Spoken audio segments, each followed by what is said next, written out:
This copyrighted telecast may not be reproduced, retransmitted, or used in any form without the authorized written consent of NASCAR Broadcasting. NASCAR would like to thank all of our fans for your support, and we hope you enjoyed today's broadcast. Check in with Bill. Well, they've gone around to the right side. Now the caution comes out. Caution down. Let me go. There's a crash. Go. Kurt Well, caution on the racetrack, Bill. There's a couple of cars that are sitting on the apron up in turn 4. Some flame beneath the front of one of those. Behind the line, bud. Falling behind the line. Looks like Dick Trace in the 02 car. Caution flag today coming on lap 16. Here's a look. We see 3 cars spinning around. We see Mark will go up. And also, is that Bob Shackton? 75, that's Bob Shackton, red car in 75, and boom! He makes good contact with those 2 cars, but he was able to drive his car to the pits. He is third, and the 4th car is the 59 car of Mark Gibson. 3 car for Shelby, 1 lap down to an unscheduled pit stop. Mark Stahl. And 1 car spins it around here on lap 43. On the bottom of the bank, Chris. Wave them off. Bosworth. Stay high. They're on the bottom. You see a little bit of damage. Here those spotters all begin to line. They're all hollering, stay high, stay high, stay high, as Tate Bosworth loops it around, bringing out caution for the 2nd time today. Thought I saw some damage, but I don't think that right front's torn up. I guess he just looped her. Just check the right corner of her screen, and we'll see Bosworth when he comes off the corner. And all of a sudden, just around the thing goes. Now, that's a real ride there. We go back to Michigan with some stories to tell now about going around and around about 170 miles per hour. He's nailing that gas, though. Going to make it 2 360s, and he gets it looked around. There comes, might have been Christian Elder's car flashing by. Roof flaps coming up. He's just in 0.3 seconds. Nice and smooth rhythm, David. Nice and smooth. Clean the room from behind. Run your line. Nice and smooth. That's Jeremy Maple, I believe, talking to him. One of the partners in this car. But you can't say nice and smooth. Ooh. Oh! And there's around goes Kurt Shelmerdine, a little spin from the leader. Oh, and that's going to hit the outside wall. No, don't it?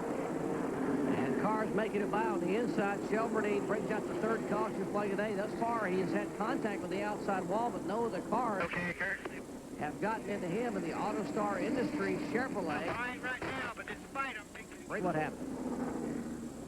That's Darrell Lanigan, the 29 car, comes off the corner, just gets in the back of the 3 car, and around goes Shelmerdine. And it's hard to really say. They were closing in on the 84 car, Norm Benning. You know, Kurt may have let his car drift up. He might have checked up thinking that Norm was coming back up the racetrack a little bit, but it was just enough contact to turn him to the inside. He come back across, thought he had it. Trying to hang on to the front spot. They got trouble on the racetrack. And on the front stretch. Back it down. Watch your slow car. 30 car sliding down across the grass here on lap 75, and that will bring out caution for the 4th time today. All right, first gear, Mark. Get away from there. There you go. Don't lose a lap. What happened to it? He's right behind the 52 car and the 83 car. Now, he's going to try to go. Uh-oh, Kyle, he gets on the apron of the racetrack. He gets on the apron. You see the car wash back up the racetrack. He's going to run in the side all but, and he turns it. He gets away from him. And when he does, it's out of shape. It's bouncing. It's doing everything it's not supposed to. But what's this? He's already got the wheels cut to the left to get away from the car that he was about to run into, which was Hutter. And when he lets off and he's got it going straight, he goes right back through the infield. If he had corrected the car when he started to spin, if he had jerked it to the right to correct, when he let off the brakes, the car would have just like... Meanwhile, these guys back for 2nd spot. The leader is now about 1 3/4 in front of him.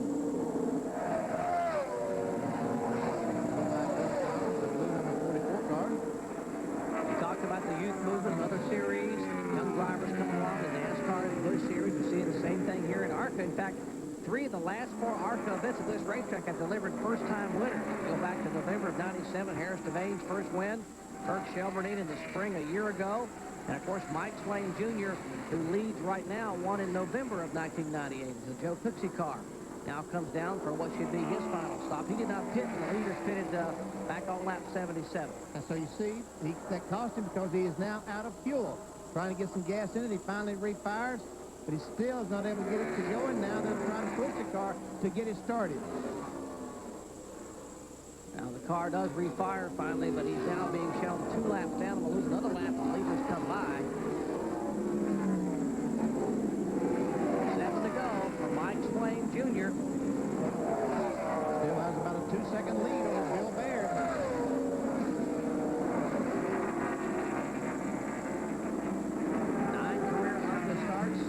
top 10 finish is pretty impressive, Kyle, for a young man just coming out of the dash race. Really impressive coming out of the dash race. And like you say, he ran at Daytona. Oh, right front tire just goes down immediately on Mike Swain's car, and in that outside wall he goes.